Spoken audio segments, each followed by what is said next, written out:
आज हम करेंगे रक्त परिसंचरण तंत्र, जो हमारा थर्ड तंत्र है। ठीक है, सो फर्स्ट हमने पढ़ा था पाचन तंत्र, जो मैंने पीछे वाली वीडियो में बताया था, अगर आपने नहीं देखा है तो आप देखें जरूर। देन सेकंड नंबर पे हमने किया था श्वसन तंत्र। ठीक है, हमारे सेकंड पे किया था हमने श्वसन तंत्र। हमारे 2 तंत्र कंप्लीट हो चुके हैं। देन थर्ड नंबर पे आज हम करेंगे रक्त परिसंचरण तंत्र। रक्त परिसंचरण तंत्र का मतलब क्या है कि रक्त हमारे शरीर में बहता कैसे है, उसका संचरण कैसे होता है, किस टाइप का रक्त होता है, किन किन भागों में बटा हुआ होता है। ठीक है, तो आज हम ये पढ़ेंगे। तो चलिए स्टार्ट करते हैं। सबसे पहली बात आती है रक्त होता क्या है। तो रक्त क्या होता है, तरल संयोजी उत्तक होता है एक। ठीक है, तरल के रूप में पाया जाता है, जानते हैं आप, वो संयोजी उत्तक होता है। ठीक है, अब हमने पीएच भी पढ़ी है कि पीएच वैल्यू क्या होती है। तो पीएच वैल्यू रक्त की कितनी होती है, 7.5 और 7.4। ठीक है, इसके ऑलमोस्ट होती है 7.5 भी यूज करते हैं, कई लोग 4 भी यूज करते हैं। ठीक है, तो मोस्टली 7.4 ही यूज करते हैं। ठीक है, 7.4 को ही ज्यादा आप महत्व दीजिए। ठीक है, फिर बात आती है कि निर्माण कहाँ होता है, जो रक्त है हमारा उसका निर्माण कहाँ होता है। ठीक है, तो देखिए लाल अस्थि मज्जा, हड्डियों के बीच में एक अस्थि मज्जा पाई जाती है जिसमें रक्त का निर्माण होता है। ठीक है, ये हड्डियों के बीच में पाई जाती है, किसमें होता है, लाल अस्थि मज्जा में हमारे रक्त का निर्माण होता है। ठीक है, लेकिन एक इसमें अलग चीजें हैं कि एक बात इसमें यह है कि जो बच्चा होता है भ्रूण में, माँ के पेट में जब बच्चा होता है तो उस बच्चे के भ्रूण में क्या होता है, रक्त का कहाँ होता है निर्माण, प्लीहा में। क्या बोलते हैं इसको, प्लीहा में। ठीक है, तो जब भ्रूण की अवस्था में बच्चे का निर्माण, बच्चे का जो ब्लड है, रक्त है, उसका निर्माण प्लीहा में होता है। ठीक है, फिर बात आती है कि स्वस्थ जो शरीर होता है उसको कितने लीटर खून होना चाहिए। तो स्वस्थ जो शरीर होता है उसमें 5 लीटर खून होना कंपल्सरी है। ठीक है, इसलिए क्या है, 5 लीटर खून है। ठीक है, देन नेक्स्ट पे हम चलते हैं कि रक्त कितने प्रकार का होता है। ठीक है, तो रक्त हमने जैसे ये रक्त कितने प्रकार का होता है, एक तरल पदार्थ होता है और हमारे ठोस पदार्थ भी होता है। ठीक है, तो तरल कौन सा होता है, प्लाज्मा। क्या नाम होता है इसका, प्लाज्मा। ठीक है, प्लाज्मा भाग होता है। देन और दूसरा भाग कितना होता है, कोशिका का होता है, जो कि ठोस भाग होता है। ठीक है, तरल भाग 55% होता है, ठोस भाग 45 यानी 45 डिग्री होता है, 45% होता है। ठीक है, तो प्लाज्मा आपको अगर क्वेश्चन बने, वैसे ज्यादातर ये क्वेश्चन जो कंपटीशन एग्जाम में होते हैं उनमें होता है कि जो रक्त का 55% भाग है वो कहाँ होता है, प्लाज्मा में। ठीक है, या फिर प्लाज्मा में कितने प्रतिशत रक्त पाया जाता है, तो 55%। ठीक है, देन बात आती है कि ठोस भाग 45 जो परसेंट होता है वो पाया जाता है। लेकिन यहाँ पर जो कोशिका है वो कितने प्रकार की होती है, तो कोशिका कितने प्रकार की होती है, लाल रक्त कोशिकाएं होती है, श्वेत रक्त कोशिकाएं होती है और बिंबाणु होते हैं। लाल रक्त को हम बोलते हैं आरबीसी, इस श्वेत को बोलते हैं डब्ल्यूबीसी और बिंबाणु। ठीक है, ये 3 रक्त कोशिकाएं होती हैं जिनके बारे में हम आगे पढ़ेंगे। ठीक है, तो फर्स्ट हमारी है लाल रक्त कोशिकाएं, जिसको बोलते हैं आरबीसी। ठीक है, रेड ब्लड सेल। ठीक है, तो ये क्या है, सर्वाधिक पाई जाती है हमारे जो ब्लड में, आरबीसी है वो सबसे ज्यादा पाई जाती है, सबसे ज्यादा मात्रा में पाई जाती है।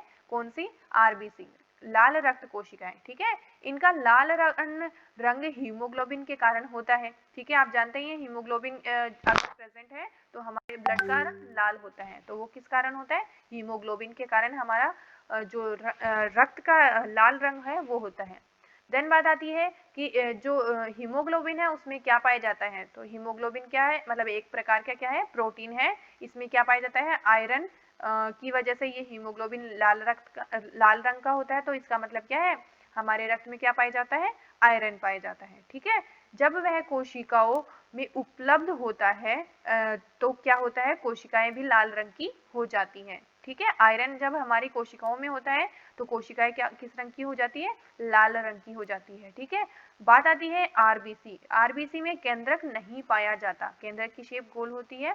तो आप जानते ही होंगे, जैसे जंतु कोशिका में आपने पढ़ा होगा, पादप कोशिका में पढ़ा हुआ केंद्रक होता है। ठीक है, तो आरबीसी में क्या होता है, केंद्रक नहीं पाया जाता, ये बात आपको ध्यान रखनी है, आरबीसी में केंद्रक नहीं पाया जाता। ठीक है, एक लाल रक्त कोशिका की आयु 120 दिन होती है। कितने दिन होती है? 120 दिन। मतलब एक जो कोशिका है लाल वाली, लाल रक्त कोशिका, उसमें एक कोशिका कितने दिनों तक जीवित रहती है? 120 दिन तक क्या होती है? जीवित होती है। उसके बाद क्या होती है? वो मर जाती है। ठीक है। उसके बाद आती है श्वेत रक्त कोशिकाएं। ठीक है, हमने पढ़ा आरबीसी हमने पढ़ लिया, लाल रक्त कोशिकाएं। अब हम सेकंड नंबर पे पढ़ेंगे श्वेत रक्त कोशिकाएं, जिसको बोलते हैं डब्ल्यूबीसी। ठीक है, व्हाइट ब्लड सेल। ठीक है, तो ये जो श्वेत रक्त कोशिकाएं होती है वो कितने भागों में बटी रहती है? कणिका और अकणिकाणु। कितने भागों में बटी रहती है? कणिकाणु और अकणिकाणु। ठीक है, कणिकाणु को हमने 3 भागों में बांटा है, न्यूट्रोफिल, इओसिनोफिल और बेसोफिल। कितने भागों में बटा है हमारा? 3 भागों में। ठीक है, जो न्यूट्रोफिल है वो सबसे ज्यादा मात्रा में पाया जाता है। ठीक है, न्यूट्रोफिल क्या पाया जाता है? हमारे जो सबसे ज्यादा मात्रा में पाई जाती है न्यूट्रोफिल। उसके बाद आती है बात अकणिकाणु। अकणिकाणु लिम्फोसाइट आपने सुना ही होगा, लिम्फोसाइट और मोनोसाइट। ठीक है, तो अकणिकाणु क्या होती है? लिम्फोसाइट और मोनोसाइट 2 भागों में बटी होती है। उसको बताते हैं हम बी से। ठीक है, कितने लिम्फोसाइट ये प्रकार होते हैं लिम्फोसाइट के। जो लिम्फोसाइट अकणिकाणु है उनके क्या होते हैं? प्रकार होते हैं। एक तो इसमें बी लिम्फोसाइट पाई जाती है, टी लिम्फोसाइट पाई जाती है और तीसरी मारक कोशिकाएं पाई जाती हैं। ठीक है, मारक कोशिकाओं मतलब नेचुरल किलर सेल बोलते हैं इसको। तो मारक कोशिकाएं पाई जाती हैं। तो लिम्फोसाइट कितने प्रकार का हुआ? बी लिम्फोसाइट, टी लिम्फोसाइट और मारक कोशिकाएं। ठीक है, फिर बात आती है मोनोसाइट। तो मोनोसाइट भी इसका एक दूसरा भाग है, जैसे लिम्फोसाइट है वैसे ही मोनोसाइट है। ठीक है, अब मोनोसाइट हमने देख लिया। उसके बाद हमने देखा था कि बिंबाणु, तीसरा भाग हमारा कौन सा था? बिंबाणु। आरबीसी हमने पढ़ा, डब्ल्यूबीसी हमने पढ़ा, तीसरा भाग है हमारा बिंबाणु। बिंबाणु क्या चीज होती है? देखिए, इनको थ्रोम्बोसाइट भी कहा जाता है। क्या कहा जाता है? थ्रोम्बोसाइट भी कहा जाता है। ये मतलब इनके क्या है, ये हमारे जो रक्त है उसमें लगभग 3 लाख के करीबन पाई जाती है। ठीक है, तो इनकी संख्या कितनी होती है? 1 mm³ में ये पाई जाती है 3 लाख। मतलब हमारे रक्त में इनकी संख्या लगभग 3 लाख पाई जाती है 1 mm³ में। ठीक है, फिर बात आती है आयु की। हमारी जो आरबीसी है, आरबीसी की एज कितनी थी? 120 दिन थी कि 120 दिन तक जीवित रहती है, उसके बाद मर जाती है। ठीक है, ये देखिए मारक कोशिका जो है और मोनोसाइट है, ये दोनों प्रतिरक्षा का कार्य करती है। ठीक है, मारक कोशिका और मोनोसाइट ये दोनों क्या काम करती है? प्रतिरक्षा का काम करती है। ठीक है, मतलब हमारे शरीर में रोगों से लड़ने की शक्ति प्रदान करती है। ठीक है, आरबीसी 120 दिन की होती है और जो हमारी ये बिंबाणु है वो बिंबाणु कितने दिन तक रह सकते हैं?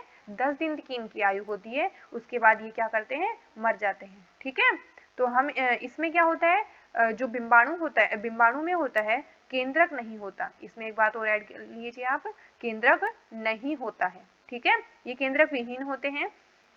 कौन? बिंबाणु। ठीक है, देन नेक्स्ट बात आती है हमारी, हमने आरबीसी पढ़ा। आरबीसी क्या है? जिसमें हीमोग्लोबिन क्या होता है? लाल रंग के कारण होता है और इनकी आयु कितनी होती थी? 120 दिन होती है। देन हमने डब्ल्यूबीसी पढ़ा था। डब्ल्यूबीसी हमने देखा है यहाँ पे, डब्ल्यूबीसी कितने अकणिकाणु और कणिकाणु में बटा रहता है। ये इतने भाग के होते हैं, हमने देख लिया। लिम्फोसाइट पाया जाता है, मोनोसाइट पाया जाता है, मारक कोशिकाएं पाई जाती है। ठीक है, ये सब चीजें हमने यहाँ देख ली। देन हमने थर्ड बात देख ली, बिंबाणु। बिंबाणु क्या होते हैं? थ्रोम्बोसाइट भी कहते हैं इनको, 3 लाख में पाई जाती है और इनमें इनके जो जीवित रहने की कितने दिन होते हैं? 10 दिन होते हैं। ठीक है, फिर बात आती है कार्य। जो रक्त का कार्य है वो क्या है, कि रक्त कार्य करता क्या क्या है। ठीक है, तो हमारा रक्त क्या क्या कार्य करता है वो हम जानते हैं। तो देखिए, फर्स्ट ऑफ ऑल क्या कार्य करता है? ऑक्सीजन को फेफड़ों से कोशिका तक ले जाता है। ठीक है, फेफड़ों से रक्त बहेगा, किस तक बहेगा? कोशिकाओं तक। अनेक कोशिकाएं जो होंगी हमारे रक्त में उन तक पहुंचाने का काम कौन करता है? फेफड़े करते हैं। ठीक है, रक्त पहुंचाने का काम। सेकंड बात आती है कार्बन डाइऑक्साइड, जिसको हम CO2 लिखते हैं। CO2 को कोशिका से फेफड़ों तक ले जाता है। ठीक है, कार्बन डाइऑक्साइड को कौन ले जाता है? कोशिका से फेफड़ों तक ले जाता है। कौन ले जाता है? रक्त ले जाता है। ठीक है, ये किसके कार्य हैं? रक्त के कार्य हैं। तो फेफड़ों से कोशिका तक ले जाने का काम, और कोशिका से फेफड़ों से कोशिका तक तो किसका संचरण होता है? ऑक्सीजन का होता है। और कोशिका से फेफड़ों तक मतलब अपोजिट क्या होगा? कार्बन डाइऑक्साइड का संचरण होगा। ठीक है, देन अब बात आती है कि तीसरी बात क्या है, पोषण तत्वों को कोशिका तक ले जाना। कौन कार्य करता है? रक्त कार्य करता है। पोषण तत्वों को कौन ले जाता है? कोशिका तक ले जाने का कार्य करता है। अपशिष्ट पदार्थों को शरीर से बाहर फेंकने का कार्य भी हमारा रक्त करता है। फिर बात आती है पीएच को नियंत्रण करना। पीएच को नियंत्रित कौन करता है? रक्त करता है। हार्मोन्स का परिवहन भी करना और शरीर के ताप को नियंत्रण भी करना। ठीक है,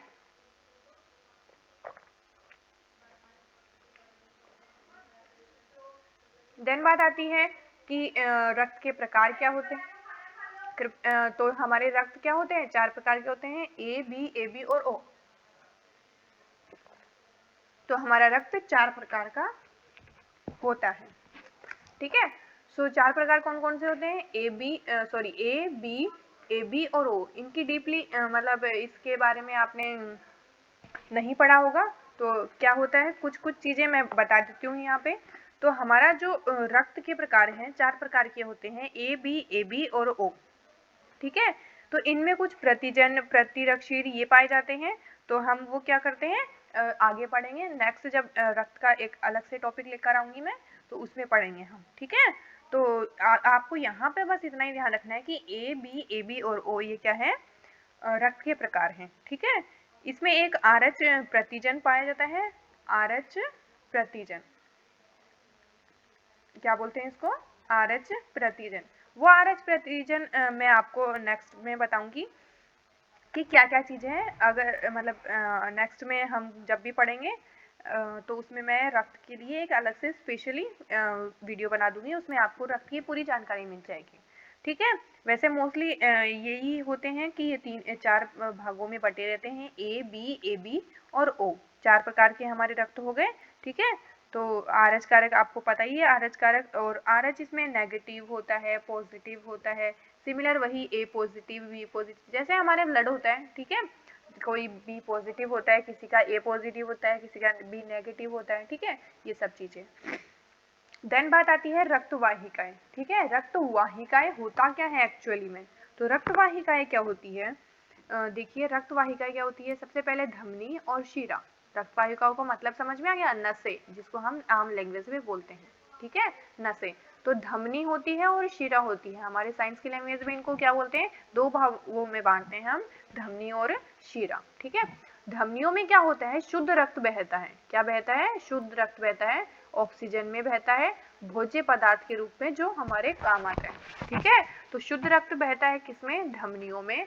शिराओं में बहता है अशुद्ध रक्त, जो हमारा गंदा खून होता है वो कार्बन डाइऑक्साइड के थ्रू हमारे शिराओं में बहता है। ठीक है, अपशिष्ट पदार्थ के लिए ही होता है। अपशिष्ट पदार्थ होता है मतलब जो हमारा शुद्ध रक्त होता है वो हमारा सही होता है, मतलब ठीक है, ऑक्सीजन में होता है वो। ठीक है, तो हमारा रक्त वाहिकाएं कितने प्रकार की हो गई? धमनी और शिरा। धमनियों में बहता है शुद्ध रक्त और शिराओं में बहता है अशुद्ध रक्त। यहाँ तक बात समझ में आई? फिर बात आती है हृदय। हृदय हमारा इसका मोस्ट इम्पोर्टेंट टॉपिक है, आप जानते ही होंगे, ये इम्पोर्टेंट है। ठीक है, आपको इसको केयरफुली पढ़ना है। तो मैंने देखो ये बनाया है, इससे आपको समझ में आ जाएगा कि क्या है इसके अंदर। ठीक है, तो हृदय में रक्त बहता कैसे है एक्चुअली हम देखें तो हमारा डायग्राम तो बहुत हार्ड होता है, लेकिन फिर भी बहता कैसे है रक्त, तो है ना, मैं समझाती हूँ। देखिए, सबसे पहले क्या होता है कि जो यहाँ से, ठीक है, ये देखिए जैसे शरीर हुआ, सबसे पहले महाशिरा, फिर दायां आलिंद, दायां आलिंद से बायां आलिंद, मतलब दाएं नीले, फिर फुफ्फुस धमनी से फेफड़ों में जाता है, फुफ्फुस शिरा में जाता है, बाएं आलिंद में जाता है, बाएं नीले में जाता है, फिर महाधमनी में जाता है। ऐसे हमारे शरीर में क्या होता है, इसका संचरण होता रहता है। ये कार्य हमारा रेगुलर होता है। ठीक है, तो इस प्रकार हमारा क्या है, रक्त बहता रहता है। ये चक्र चलता ही रहता है, रुकता नहीं है। ठीक है, तो ये चक्र चलता ही रहता है। अब हम इसमें तो हम देख सकते हैं कि हाँ ये ऐसे ऐसे चलता है, बट हम डायग्राम में देखते हैं कि कैसे चलता है। तो देखिए कि सबसे पहले हमारा महाशिरा, ठीक है, ये हमारे शरीर से रक्त यहाँ से स्टार्ट होता है। मान लीजिए यहाँ से स्टार्ट होता है, तो ये क्या है, हमारी महाशिरा है। ठीक है, महाशिरा से अशुद्ध रक्त, क्या शिरा है ये? शिराओं में मैंने बताया था अभी आपको कि शिराओं में कौन सा रक्त बहता है? अशुद्ध रक्त बहता है। ठीक है, तो ये अशुद्ध रक्त यहाँ आता है, दाएं आलिंद में आता है, यहाँ आता है। ठीक है, दाएं आलिंद में आने के बाद ये क्या करता है, ये इस इस रास्ते से निकलता है बाहर, दाएं नीले में आता है। इस रास्ते को क्या बोलते हैं? त्रिवलक कपाट। क्या बोलते हैं इसको? त्रिवलक कपाट। ठीक है, त्रिवलक कपाट बोलते हैं इसको, या फिर इसको बोलते हैं एंट्रियोवेंट्रिकुलर। ठीक है, आपका ये साइंस का नाम है एंट्रियोवेंट्रिकुलम। यहाँ मैं लिख देती हूँ एंट्रियोवेंट्रिकुलर। ठीक है, एंट्रियोवेंट्रिकुलर बोलते हैं इसको। ठीक है, इस वोल्व को। देन क्या होता है, रक्त हमारे दाएं आलिंद से होता हुआ इस त्रिवलक कपाट से दाएं नीले में आ जाता है। ठीक है, अशुद्ध रक्त बहता हुआ फिर क्या करता है, ये यहाँ से एक नली पीछे से जाती है, हम इसके आलिंद में नहीं बना सकते, पीछे से जाती है ये नली से होता हुआ रक्त है क्या है हमारे बाकी हिस्से में चला जाता है। मतलब ये फुफ्फुस धमनी है हमारी, जैसा मैंने यहाँ पे आपको बताया है, फुफ्फुस धमनी में जाती है और फिर क्या करती है हमारे फेफड़ों में चली जाती है। ठीक है, तो ये फुफ्फुस धमनी में हमारा रक्त आया। अब देखिए फुफ्फुस धमनी, मैंने बोला कि ये अशुद्ध रक्त है, अशुद्ध रक्त यहाँ से आया, यहाँ से फ्लो आलिंद में आया, दाएं नीले में आया, फिर इस फुफ्फुस धमनी से हमारे फेफड़ों में चला गया। लेकिन यहाँ तो धमनी है, धमनी मैंने बोला था शिराओं में अशुद्ध बहता है, धमनियों में शुद्ध बहता है, लेकिन ये तो अशुद्ध रक्त बह रहा है, तो ये क्या है, हमारे अपवाद है। ठीक है, यहाँ क्या है, ये अपवाद है। आपको ध्यान रखना है हमारे शरीर में बस यही एक जगह है जहाँ धमनियों में अशुद्ध रक्त बहता है। ठीक है, तो ये कार्य हुआ हमारे। ठीक है, फिर उसके बाद में क्या है, हमारे फेफड़ों में रक्त जाता है, फेफड़ों में क्या होते हैं हमारे शुद्ध का मतलब हमारे रक्त का शुद्धिकरण होता है, रक्त का शुद्धिकरण हो गया।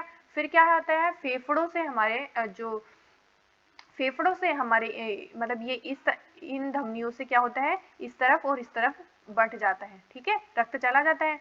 फिर क्या होता है, शुद्ध होके हमारे यहाँ नलियाँ होती है, ये क्या होती है, ये नलियाँ होती है, ये नलियाँ बन के हमारे ऐसे आती है। ठीक है, इस नली को क्या बोलते हैं हम, फुफ्फुस शिरा बोलते हैं। क्या बोलते हैं, फुफ्फुस शिरा। शिराओं में कौन सा रक्त बहता है, अशुद्ध रक्त बहता है। ठीक है, तो ये यहाँ से 1 मिनट, फुफ्फुस ठीक है, शिरा। ठीक है, ये शिरा था, शिराओं में अशुद्ध रक्त बहता है और फुफ्फुस शिरा में शुद्ध रक्त बहता है। तो ये रक्त क्या है हमारे फेफड़ों से आया, फेफड़ों से आ रहा है ये रक्त यहाँ से। ठीक है, रक्त यहाँ से आने के बाद में ये क्या करता है, बाएं आलिंद में आ जाता है। ठीक है, बाएं आलिंद में आया, अब ये बाएं आलिंद से क्या है, नीले में आ जाता है। किसमें, बाएं नीले में।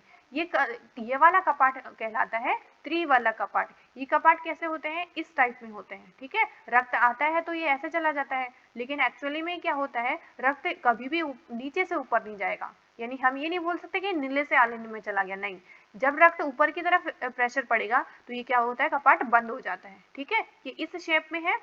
ठीक है, तो ये आएगा तो इसमें ऐसे आ जाएगा, लेकिन जा कैसे सकता है, ऐसे ऐसे जाएगा तो ये कपाट बंद हो जाएगा। ठीक है, इसलिए दाएं नीले में, बाएं नीले में आ जाता है। बाएं नीले के बाद ये क्या करता है, इस जो महाधमनी है, महाधमनी से होता हुआ हमारे फेफड़ों में चला जाता है। ये ऐसे होती है, ये यहाँ पर भी एक लाइन आएगी, यहाँ से होता हुआ ये क्या करता है, हमारे शरीर के अनेक भागों में चला जाता है। ऐसे नलियाँ निकलती हैं यहाँ से। ठीक है, यहाँ से ये नली निकल गई, देन उसके बाद यहाँ से एक और नली निकल जाएगी, वो क्या करेगी, हमारे रक्त को और कहीं भेज देगी। तो ये क्या है, यहाँ से शुद्ध रक्त बहा है, शुद्ध रक्त है यहाँ से, और यहाँ हमारा था अशुद्ध रक्त, क्योंकि हमारे शरीर से अशुद्ध रक्त आता है, हृदय में आता है, दाएं आलिंद से होता हुआ, नीले में होता हुआ फुफ्फुस धमनी में जाता है, फुफ्फुस धमनी से फेफड़ों में जाता है, फेफड़ों में जो रक्त है वो साफ होके हमारी फुफ्फुस शिरा के माध्यम से बाएं आलिंद में आता है, बाएं आलिंद में आने के बाद नीले में जाता है, और ये महाधमनी से होता हुआ हमारे शरीर के अनेक भागों तक संचरण हो जाता है। ये अनेक भागों तक हमारे रक्त को यहाँ से पहुँचाया जाता है। ठीक है, तो ये हमारा हुआ हृदय में रक्त का संचरण किस प्रकार होता है, समझ में आया होगा आपको। फिर बोलते हैं ये जो बचा हुआ भाग है यहाँ का, इसको बोलते हैं हृदयावरण। हृदयावरण क्या बोलते हैं इसको, हृदय आवरण। हृदय का आवरण मतलब जैसे हमारे हृदय को चोट लग जाए, किसी चीज से चोट लग जाए, तो वो क्या है, ये आवरण बचा लेता है कि हमारे अंदर जो हार्ट है उसको इफेक्ट नहीं हो। ठीक है, हृदयावरण, इसमें एक द्रव पाया जाता है जिसको क्या बोलते हैं, हृदयावरणी द्रव बोलते हैं। ठीक है, तो आज के लिए इतना ही काफी है। ये हमने हृदय के बारे में पूरा पढ़ा है। अगर आपको मेरी वीडियो पसंद आई हो तो मेरी वीडियो को लाइक करें, शेयर करें, कमेंट करें, कोई क्वेरी हो तो आपको, और बेल आइकन को प्रेस करना ना भूलें ताकि मेरी वीडियोस आप तक पहुंच सके। Have a nice day. मिलते हैं नेक्स्ट क्लास में नए तंत्र के साथ। Bye bye.